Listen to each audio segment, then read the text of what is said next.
여러분 그 성장통이라는 말을 들어보셨나요? 성장통? 아직까지 성장통을 겪고 계신 분 계시나요?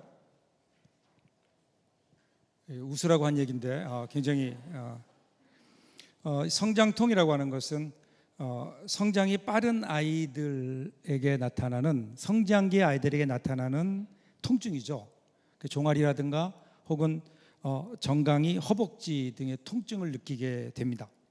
전문가들의 그 설명에 따르면요, 이 근육의 성장 속도가 뼈의 성장 속도를 따르지 못해서, 미치지 못하면서 통증이 생기는 거래요. 그러니까 뼈가 자라면서 그 뼈를 둘러싸고 있는 근막들이 있는데 그 근막들을 자극하게 되고 근막이 늘어나면서 주위에 있는 그 신경들을 건드리면서 통증이 발생한다는 거예요. 근데 분명한 것은 성장통이라고 하는 것은 성장하고 있다는 증거입니다.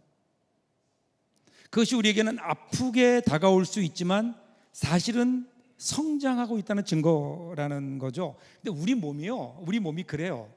우리 몸이 항상 우리에게 우리 몸에 이상이 있다라면서 신호를 보내요. 그런데 그 신호가 많은 경우에 통증일 때가 있죠.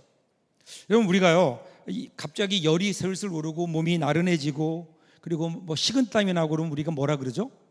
뭐가 났다 그러죠? 몸살 났다 그래요. 근데 여러분, 몸살이라고 하는 말이 그 말의 원래 의미가 몸 살리기의 준말이라는 거 혹시 아세요? 진짜예요. 네. 몸 살리기의 줄임말이래요. 그러니까 우리 몸은 자체적으로 회복하려고 하는 의지가 있어서 몸에 뭔가 이상이 생기거나 몸에 우리에게 해로운 어떤 이질적인 어떤 현상들이 일어나면 그것들을 치료하기 위해서 몸이 막 싸우기 시작하거든요. 그러면 몸에 열이 나게 되죠. 몸에 열이 나면서 으슬으슬 춥기도 하고.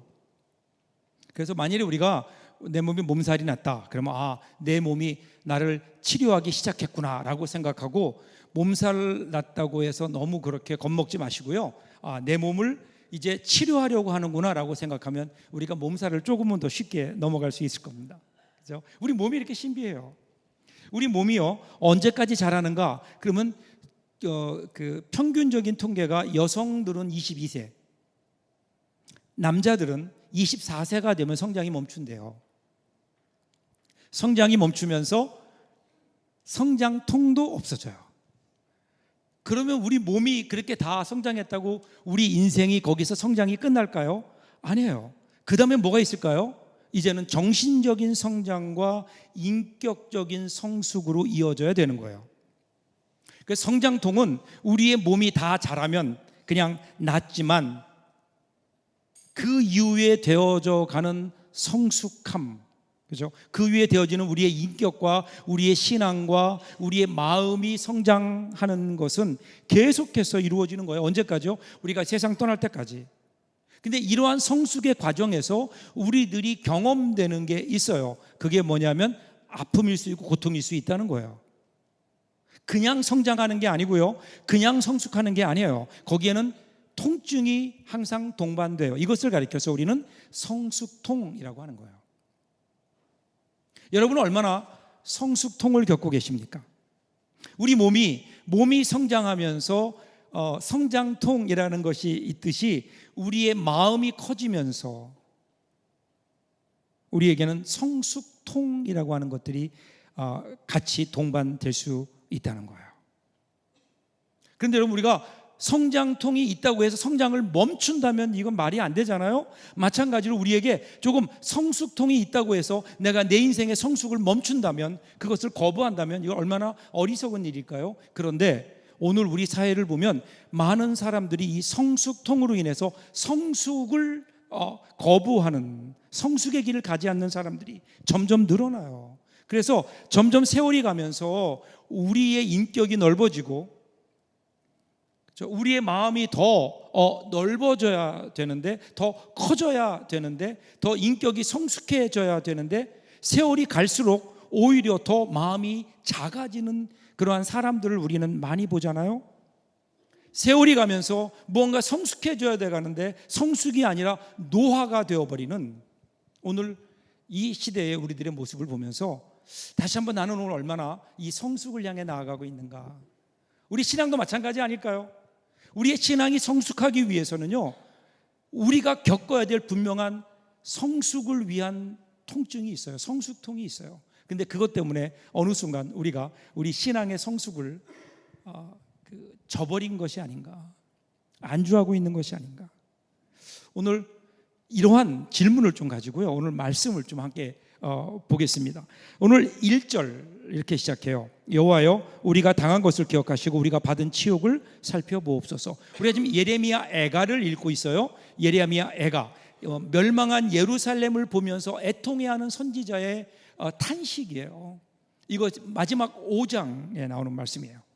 선지자가 뭐라고 지금 기도하는가 하면 우리가 당한 것을 기억하시고 이렇게 얘기해요. 우리가 당한 것을 기억해 주십시오. 그러면서 지금 자기들은요, 유다가 겪은 고난과 치욕들을 기억하고 감찰해 달라고 얘기합니다. 지금 하나님의 긍휼에 호소하고 있는 거예요. 오늘 자기들이 겪는 이러한 치욕, 자기들이 겪는 이러한 고난, 이것은 받아 마땅한 겁니다. 하나님, 지금 분명히 선지자가 그렇게 고백해요. 우리의 잘못으로 인한 하나님의 심판입니다. 하나님, 그거 인정합니다. 분명하게 얘기하는 거예요. 그거 마땅하지만 그러나 하나님, 한 번만 더 살펴봐 주시면 안 되겠습니까? 다시 한번 변함없으신 하나님, 그 하나님의 긍휼하심, 언제나 우리를 주체할 수 없는 사랑으로 우리를 대하시는 하나님의 그 긍휼하심, 헤세드, 긍휼하심에 지금 호소하고 있는 거예요. 어떤 내용일까? 2절 보세요. 2절 보면요, 우리의 기업이 외인들에게, 우리의 집들도 이방인들에게 돌아갔나이다. 여기서 말하는 기업은요, 조상 때부터 상속되어 전해 내려오는 재산, 주로 땅이에요. 땅, 부동산. 그러니까 하나님께서 이스라엘에게 주셨던, 유다에게 주셨던 가나안 땅이에요. 하나님께서 그 땅을 이스라엘 지파들에게 나누어 주셨죠. 그러면서 분명하게 하셨어요. 그 땅의 주인은 하나님이라고. 소유권이 하나님께 있는 거예요. 비록 지금 그 땅을 소유하고 사용하는 것은 유다 백성들이 사용하고 있지만 그 땅의 소유권은 하나님께 있어요. 그래서 그들은 그 땅을 사용하고 자기의 후손들에게 그것을 상속할 수 있지만 그러나 타인들에게 팔 수는 없어요. 왜냐하면 소유권이 하나님께 있기 때문에, 등기가 하나님께 되어 있는 거예요. 그런데 그 땅을, 그 하나님의 기업을 지금 누구에게 빼앗겼다고요? 이방인에게 빼앗겼다고, 바벨론에게 빼앗겼다는 거예요.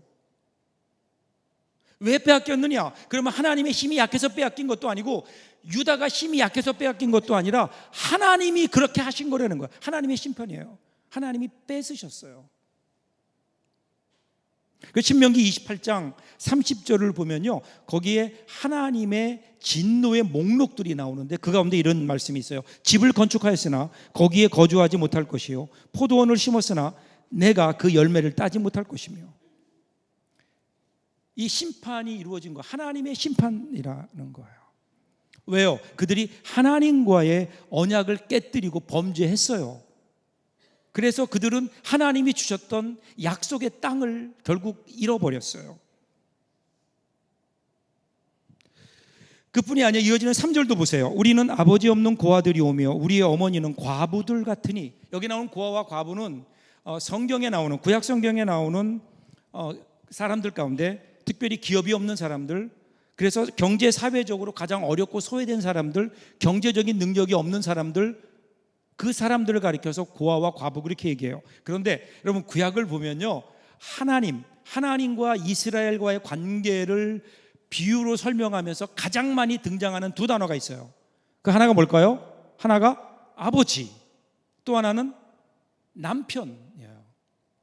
이스라엘을 신부로, 하나님을 남편으로, 이스라엘을 자녀로, 하나님은 아버지로. 자, 그런데 지금 선지자는요, 유다의 형편을, 부모를 잃은 고아, 그리고 남편을 잃은 그러한 과부에 비유하고 있다고요. 이게 무슨 말일까요? 하나님과 관계가 끝났다는 거예요. 더 이상 하나님이 나는 너희의 아버지가 되지 않겠다는 거예요. 그리고 나는 너희의 남편이 되지 않겠다. 하나님의 이 언약의 파기, 하나님께서 그 언약을 파기하신 거예요. 그러니까 어떻게 될까요? 이제는 그들이 아버지 없는 고아처럼, 남편 없는 과부처럼, 그렇게 이방인들처럼 유리하며 살 수밖에 없게 되었다. 이렇게 된 이유는 뭐예요? 그거는 하나님의 심판이에요. 그러니까 지금 이 선지자 예레미야가 왜 하나님 앞에 나와서 마지막까지 지금 이 기도를 하는가? 그러면 이렇게 된 모든 일들의 원인이 하나님께 있다는 거. 하나님이 심판하셨기 때문에 이 심판을 거두실 분도 하나님밖에 안 계신 거예요. 그러니까 지금 바벨론이 이 문제를 해결하지 못해요. 유다의 왕이 이 문제를 해결하지 못해요. 이집트의 왕이 해결하는 게 아니에요. 하나님만이 이 문제를 해결할 수 있습니다. 그래서 지금 하나님 앞에 나와서 하나님의 개입을 요청하면서, 하나님 우리를 다시 한번 기억해 주시고, 하나님 우리의 이 당한 처지를 하나님 불쌍히 여겨 주십시오. 이렇게 하나님 앞에 지금 기도하고 있는 거예요. 그러면서 이어지는 4절 5절 보세요. 이제는 더 처량하게 얘기해요. 4절 5절 같이 한번 읽어볼까요? 좀 처량한 목소리로 같이 읽겠습니다. 우리가 은을 주고 물을 마시며 값을 주고 나무들을 가져오며 우리를 뒤쫓는 자들이 우리의 목을 눌러싸우니 우리가 기진하여 쉴 수 없나이다. 여러분, 이 나무, 물 생필품이에요. 나무와 물이 있어야 되잖아요. 그 전에는 어떻게 했어요? 물은 우물에 가서 퍼오면 되고요, 나무는 산에 가서 해오면 돼요. 근데 이제는 그게 마음대로 안 돼요. 우물에 가서 물을 기르려면 돈을 내야 되고, 산에 가서 나무를 해야도 돈을 내야 돼요. 그만큼 자유가 통제되고 억압된 상황에서 살게 되었다라는 거예요. 자, 그러면 이제라도 좀 하나님께 돌아오고 하나님 잘못했습니다라고 돌아와야 될 텐데, 그런데 이 유다는 어떻게 했어요? 하나님께 돌아오는 게 아니라 아수르와 악수하고 이집트와 악수하고 그들에게 도움을 청했다는 거예요. 그들에게 먹을 것을 구했어요. 그들이 심판을 당한 것은 이스라엘의 보호자이신 하나님을 의지하지 않았기 때문인데, 주변에 있는 강대국들을 의지했기 때문인데, 지금 그들이 그걸 또다시 반복하고 있는 거예요. 여러분, 물론 주변에 있는 강대국들과 주변에 있는 나라들과 잘 지내는 것, 그거 좋은 일이에요. 그런데 여기에서는요, 이것이 하나님의 뜻이 아니었다는 거예요. 이스라엘 백성들의 죄가 차고 넘치니까 하나님께서 마지막 심판하세요. 그 심판이 바벨론이에요. 바벨론을 들어서 하나님께서 이스라엘 백성들을 심판하세요. 근데 여러분, 그 심판이 어떤 심판인가요? 그냥 모든 것을 끝내는 심판인가요? 아니에요. 비록 바벨론이라는 나라가 예루살렘에 들어와서 예루살렘을 무너뜨려요. 그렇지만 거기서 끝나지 않아요. 이스라엘 백성들에게 어떤 명령을 하시죠? 바벨론 포로로 가라는 거예요. 바벨론으로. 너희들 항복하고 바벨론의 포로로 가라는 거예요. 포로로 가서 그곳에서 새롭게 시작해라. 이게 하나님이 이스라엘을 향한, 유다를 향한 하나님의 심판의 내용이에요. 하나님의 회초리였다고요. 징계였다고요. 이것에 순종해야 되는데, 지금 이스라엘 사람들, 유다 백성들은요, 그렇지 않았어요. 지금 망하는 것, 이것은 아니라는 거예요. 하나님이 우리 하나님이라면 어떻게 예루살렘을 망하게 할 수 있느냐라는 거예요. 그런데 여러분, 그거 아세요? 지금 하나님의 관심은, 하나님의 약속은 어디에 있는가 하면요, 더 이상 예루살렘이 있지 않다고요. 하나님의 약속은 이미 바벨론에 있어요. 하나님께서는 그들을 바벨론으로 인도하셔서 바벨론에서 그들을 다시 키우시고 그들로 하여금 다시 새로운 이스라엘을 세우기를 원하셨던 거예요. 이것은 어떤 의미에서 꼭 심판이라기보다는 하나님께서 새로운 이스라엘을 세우시기 위한 하나님의 새로운 계획이었는데, 이스라엘 백성들이 여기에 반대하죠. 오히려 이렇게 항복하라고 얘기하는 선지자 예레미야를 반역자로 몰아서 죽이려고 하잖아요. 끝까지 항거하다가 어떻게 돼? 많은 사람들이 죽어요. 예루살렘이 완전하게 무너져 내려요. 그래서 지금 멸망한 모습이 이와 같다는 거예요. 그러니까 선지자가 그 앞에 지금 한탄하고 있는 거예요. 왜 그때 하나님 말씀을 듣지 않았느냐? 한탄하고 있는 거예요. 계속해서 나와 7절 보세요. 우리의 조상들은 범죄하고 없어졌으며 우리는 그들의 죄악을 담당하였나이다. 선지자의 탄식이 계속되죠. 이 말씀을요, 우리가 좀 오해해서 죄는 우리 조상들이 지었는데 우리가 죄악을 감당한다, 그런 의미가 아니에요. 그 죄악이 어디부터 시작된 거예요? 조상들로부터 시작된 거예요. 그 죄악이 점점점 쌓여져 왔어요. 그게 어디까지 이른 거예요? 지금 있는 사람들까지 이른 거예요. 그들도 여전히 죄악 가운데 있는 거예요. 그러니까 그들 지금 하나님의 심판이 임한 것은 자기들만이 잘못해서 그런 의미가 아니라 조상들로부터 계속해서 내려온 죄가 장성한즉 사망을 낳느니라. 그렇게 되었다는 거예요. 죄의 무게, 그것을 보면서 반면에 보면 하나님께서 그만큼 오래 참으셨다는 반증이기도 하죠. 죄가 무겁다, 죄가 우리의 죄로 말미암아 하나님께서 우리를 심판하셨다. 그리고 나서 8절 보세요. 종들이 우리를 지배하며 그들의 손에서 건져낼 자가 없나이다. 여기 나오는 종들이 우리를 지배했다. 이 종들이 성경에 나오는 그 언어를 그대로 보면요, 실제적으로는 바벨론의 관리들이에요. 근데 왜 이 바벨론의 관리들을 종이라고 표현했을까?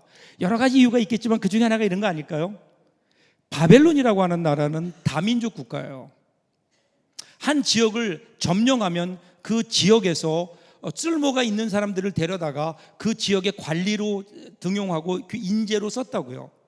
그러니까 어쩌면 여기서 종이라고 표현한 것은 그 전에 이스라엘이 유다가 지배하고 있던 나라가 있는데, 주위의 나라 중에 하나였는데, 그런데 그 나라가 바벨론에 편입되면서 거기에 있던 그 민족 출신의 사람이, 그 국가 출신의 사람이 바벨론의 관리가 되었을 경우를 한번 생각해 보세요. 이전에는 분명히 자기들이 지배하는 종이었는데 이제는 오히려 그 종이 자기를 지배하게 되는 역전된 상황을 지금 강조하고 있는 거죠.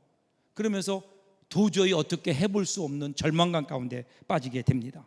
그리고 나서 마지막 9절 10절이에요. 광야에는 칼이 있으므로 죽기를 무릅써야 양식을 얻사오니 굶주림의 열기로 말미암아 우리의 피부가 아궁이처럼 검으니이다. 어떻게든 살아보려고 광야까지 나가서 양식을 구해보려고 나갔는데 거기에 누가 있어요? 칼이 있다. 이 말은 뭘까요? 유목민족들, 즉 사막에 있는 사막민족들이 칼을 들고 자기를 덮치는 거예요. 사막의 도적들, 이제는 조금의 쌀 한 줌을 위해서 목숨을 걸어야 되는 삶인 거죠. 도저히 어딜 봐도 소망이 없는, 그래서 그들의 얼굴이 아궁이 숯보다 더 검은 얼굴이 되었다. 이것은요, 햇빛에 그을러서 검어졌다라고 하는 의미도 있지만 그것보다는 오랫동안 먹지 못해서 살가죽이 아예 뼈에 붙어버린 영양실조로 인해 수척해진 모습을 얘기하는 거죠. 자, 더 이상의 소망이 없어요. 하나님이 더 이상의 소망이 없습니다. 오늘 10절 본문이 그렇게 끝나요. 여러분, 오늘 설교 여기서 이렇게 끝나면 얼마나 허무하겠어요? 무언가 소망이 있어야 될 거 아니에요. 소망이. 그래서 제가 조금 더 읽었어요, 성경을. 조금 더 읽어서 마지막까지 한번 읽었어요. 마지막에 도대체 어떤 말씀이 나오는가? 애가가 이렇게 끝나면 안 되니까 무언가 하나님의 말씀이 있겠지. 제가 마지막까지 읽어봤어요. 21절을 보니까 이런 말씀이 나와요. 마지막에서 이제 마지막 두 절을 볼 텐데요. 21절 같이 한번 읽어볼까요? 여호와여, 우리를 주께로 돌이키소서. 그리하면 우리가 돌아가겠사오니 우리의 날들을 다시 새롭게 하사 옛적 같게 하옵소서. 여기에서 기도해요. 하나님 앞에 기도하는데 뭐라고 얘기해요? 우리에게로 돌이키소서. 누가요? 하나님이. 그러니까 하나님 우리에게로 돌아서 주소서가 아니에요. 하나님 우리로 하여금 하나님께 돌이키도록 우리를 만들어 주십시오, 그런 거예요. 여러분, 주님은 언제나 변함없이 우리를 바라보고 계세요. 하나님께서 우리에게서 고개를 돌리신 게 아니에요. 하나님은 여전히 우리를 바라보고 계신데 문제는 우리가 돌이켜야 되는 거예요. 그런데 우리가 돌이킬 힘이 없어요. 우리의 영혼이 죽어버렸어요. 우리 눈이 하나님을 보지 못해요. 우리의 귀가 하나님의 음성을 듣지 못해요. 그 하나님을 알지도 못하고 보지도 못하고 듣지도 못해요. 그러니까 하나님께 돌아가고 싶은데 돌아갈 능력이 없는 거예요. 그러니까 어떻게 해요? 하나님 제발 우리를 하나님께 돌이킬 수 있도록 해 주십시오. 주께로 돌이켜 주십시오. 우리의 닫힌 눈을 열어주시고 우리의 귀를 열어주시고 우리의 마음을 열어주셔서 그래서 하나님께로 돌아갈 수 있도록 하나님이 우리를 만져주시지 않으면, 하나님이 우리를 돌이켜주시지 않으면 우리는 하나님께로 돌아갈 수 없습니다.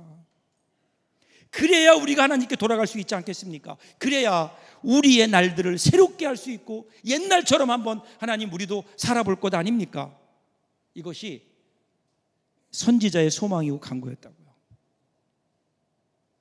마지막 기도, 이 기도를 들으면서 제 마음속에 그런 감동이 있었어요. 우리의 삶이 무너져 내리고 우리의 삶에 그 어떤 조금의 소망도 보이지 않는 상황이, 절망의 상황이 우리에게 찾아온다 하더라도 그때 우리가 할 수 있는 일이 하나 있구나.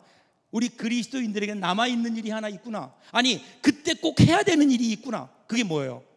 기도하는 일이에요. 그러니까 간구하는 일이에요. 그래서 여러분, 예레미야 애가는요 비탄시로 시작했어요. 에카라고 하는 슬프다, 장송곡이에요. 장송곡. 죽음을 애도하는 것으로 시작했는데, 그런데 끝은 기도로 끝내는 거예요. 기도로. 하나님을 향한 마지막 기도.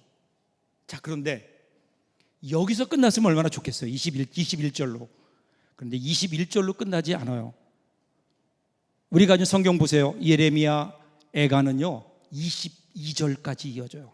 22절이 어떤 줄 아세요? 같이 한번 읽어볼까요? 어떤 말이 있나 같이 읽겠습니다. 주께서 우리를 아주 버리셨사오며 우리에게 진노하심이 참으로 크시니. 갑자기 힘이 빠지지 않아요? 아까까지는 그래도 하나님 우리를 돌이키시옵소서, 그럼 우리가 새롭게 되겠나이다, 뭐 힘이 좀 있었는데 갑자기 22절에 보면 주께서 우리를 아주 버리셨사오며 우리의 진노하심이 크십니다. 그러니까 어땠다는 거예요? 이제 또 절망이에요. 왜 22절이 나올까? 그래서 여러분, 유대인들은요 공예배에서 이 에레미야 애가를 읽으면 22절까지 다 읽은 다음에 다시 올라가서 21절을 마지막으로 한 번 더 읽고 끝내요. 왜 그럴까요? 그래야 소망이 있거든요. 그런데 왜 22절이 나올까? 저는 22절이 중요하다고 생각해요. 자, 우리가 하나님께 소망을 둬요. 하나님 우리를 돌이켜 주십시오. 그래서 우리로 하여금 하나님께로 돌아가게 해 주십시오라고 기도한 다음에, 그런데 그 다음에 어디로 와요? 다시 현실로 돌아오는 거예요. 여러분, 소망은요 물론 미래에 대한 소망이지만 그 미래에 대한 소망이 만일에 오늘 우리의 현실 속에서 우리 현실의 소망으로 자리 잡지 못한다면 그게 무슨 의미가 있을까요? 소망은 우리 현실로부터 시작되어야 되는 거 아니에요? 그래서 예레미야 애가가 해답 없는 결론으로 끝나요. 오픈 엔딩으로 끝나요. 왜 그럴까요? 그 다음에 펼쳐지는 건 우리의 현실이에요. 현실. 우리가 종종 그런 얘기하죠. 야, 지금은 힘들지만 앞으로 곧 좋아질 거야. 어떤 형식적인 위로 우리가 할 때가 많잖아요. 그런데 여러분, 오늘의 현실을 살아가는 우리 그리스도인들 보면 때로는 정말 죽을 것 같은 고통 속에 있을 때가 있다고요. 더 이상 앞으로 좋아질 거야 라고 하는 말이 도무지 나에게 위로가 되지 않는 그런 상황이 우리에게 펼쳐져 있다고요. 왜냐하면 하나님은 하나님의 정한 때에 움직이시는 분이기 때문에 그때까지 하나님의 어떤 하나님의 역사심이 있기까지, 그때까지는요 그냥 울면서 기다리는 것밖에는 할 일이 없을 때가 분명히 우리에게 있어요. 지금 선지자가 그래요. 망한 예루살렘을 바라보면서요 분명히 하나님께서 일으키실 것을 그는 믿고 있어요. 그럼에도 불구하고 현실 속에 나타나는 어려움들을 보면서 때로는 절망하고 때로는 하나님을 향한 믿음을 회복하고, 그랬다가 또다시 절망하고, 그랬다가 또다시 하나님께 기도하며 원망하며 불평하는 모습들이 반복적으로 나와요. 그러면서 어떻게 해요? 근근히 버텨가는 거예요. 버텨가는 거예요. 여러분, 신앙은 이런 거 아닐까요? 오늘 우리 신앙이 그냥 미래에 대한 소망을 가지고 그것만을 바라보며 오늘의 고난을 우리가 이겨낸다고요? 여러분, 물론 우리가 그렇게 이겨낼 수 있다면 얼마나 좋겠어요. 근데 우리 삶의 현실은 그렇지 않아요. 우리의 삶은 여전히 우리는 좌절할 수밖에 없고, 또 그 가운데 하나님 앞에 부르짖을 수밖에 없고 기다릴 수밖에 없는 오늘 우리의 현실이에요. 그런데 여러분, 이러한 것들을 통해서 하나님께서는 우리의 삶을 결국 인도해 가시는 하나님의 손길이 있다는 거예요. 여러분, 성경에 나타난 하나님의 모습을 보세요. 하나님의 모습을 크게 세 가지로 성경은 소개해요. 첫 번째가 에베네셀의 하나님, 어떤 하나님이죠? 지금까지 도우신 하나님. 얼마나 감사해요. 또 하나 있어요. 우리의 미래를 준비하시는 하나님, 여호와 이레의 하나님. 어떤 하나님이세요? 우리의 미래를 준비하시는 하나님. 과거에도 함께 하셨던 하나님, 미래에도 함께 하실 하나님. 근데 이 하나님보다 더 중요한 하나님이 있어요. 오늘 우리와 함께 하시는 하나님. 어떤 하나님이에요? 임마누엘 하나님. 임마누엘 하나님. 그래서 여러분, 오늘 우리 하나님은요, 과거 미래에만 계신 분이 아니라 현재에 계신 이 하나님. 하나님은 우리를 시간을 초월해 살게 하지 않으셨어요. 우리는 시간 속에 살 수밖에 없어요. 그렇다면 오늘 이 시점에서 오늘 우리들이 미래에 대한 하나님, 여호와 이레 하나님을 바라보면서 동시에 우리와 함께 하시는 그 하나님을 바라보지 못한다면, 그 하나님을 경험하지 못한다면 오늘 우리의 현실에는 무슨 소망이 있을까요? 그래서 하나님 안에 있는 사람은 과거도 현재도 미래도 다 꽃자리예요. 왜냐하면 거기에 우리 주님이 계시기 때문에. 로마서 8장 28절 보세요. 우리가 알거니와 하나님을 사랑하는 자 곧 그 뜻대로 부르심을 입은 자들에게는 모든 것이 합력하여 선을 이루어 가신다. 여러분, 이것이 성숙 아닐까요? 성숙이 뭘까요? 성숙은요, 내가 가고 싶지 않은 곳으로 기꺼이 이끌려가는 능력이에요. 여러분, 삶은 리얼해요. 삶은 절대로 동화책처럼 권선징악으로 이루어지지 않아요. 내 의도대로 움직이지 않을 때가 훨씬 더 많아요. 때로는 주님이 내가 원치 않는 곳으로 나를 이끌어 가실 때도 있다고요. 그러한 때에 그것이 그래도 주님께 떨어지지 않고 주님의 뜻이기에 주님이 이끄신 대로 순종할 수 있는 능력. 여러분, 이것이 우리 성숙 아닐까요? 그래서 쉽지 않아요. 여러분, 이 성숙의 길을 가는 것이 쉽지 않아요. 예수님께서 누가복음 9장 23절에서 이렇게 말씀하셨어요. 또 무리에게 이르시되 아무든지 나를 따라오려거든 자기를 부인하고 날마다 제 십자가를 지고 나를 따를 것이니라. 날마다 주님께 가까이 간다는 것, 성숙한다는 것, 이것은 자기를 부인하고 자기의 십자가를 지고 주님을 따라야 되는 길이기에 고통이 있어요. 쉽지 않아 보여요. 그런데 분명한 것 하나, 그때마다 우리에게 주시는 하나님의 은혜는 우리가 지는 고난보다 훨씬 크다는 거예요. 하나님께서 합력하여 선을 이루어 가신다. 이 진리를 믿고 말씀을 믿고 자신이 가고 싶지 않은 곳이다 하더라도 하나님의 뜻이기에 하나님이 가라고 하신 그 자리이기 때문에 기꺼이 그 자리를 향해 나아가는 그 사람이 성숙한 거죠. 이것이 성숙이죠. 가는 길이 비록 험하고 힘들지만, 우리에게 고통이 있지만, 그럼에도 그 길이 주님이 가라고 하신 길이에 그 길을 가는, 이것이 여러분 우리의 성숙함의 길이 아닐까요? 그런데 어느 순간 우리는 너무 성숙통 때문에, 이 아픔 때문에 이 길 가는 것을 우리가 포기해버린 것이 아닐까. 제가 찬송가 중에 가장 좋아하는 게 435장이에요 435장. 나의 영원하신 기업 생명보다 귀하다. 나의 갈 길 다가도록 나와 동행하소서. 3절이에요 3절 여러분 어떻게 했냐? 어두운 골짝 지나가며 험한 바다 건너서 천국문에 이르도록 나와 동행하소서. 주께로 가까이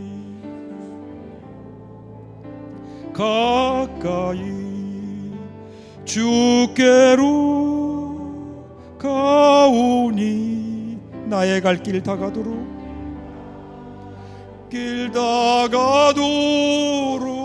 나와 동행하소서.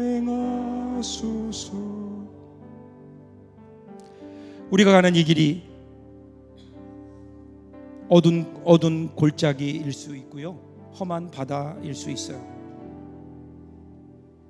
저희 어머님이 병중에서 마지막으로 부르셨던 찬양이 바로 이 찬양이거든요. 어두운 골짝 지나가며 험한 바다 건너서.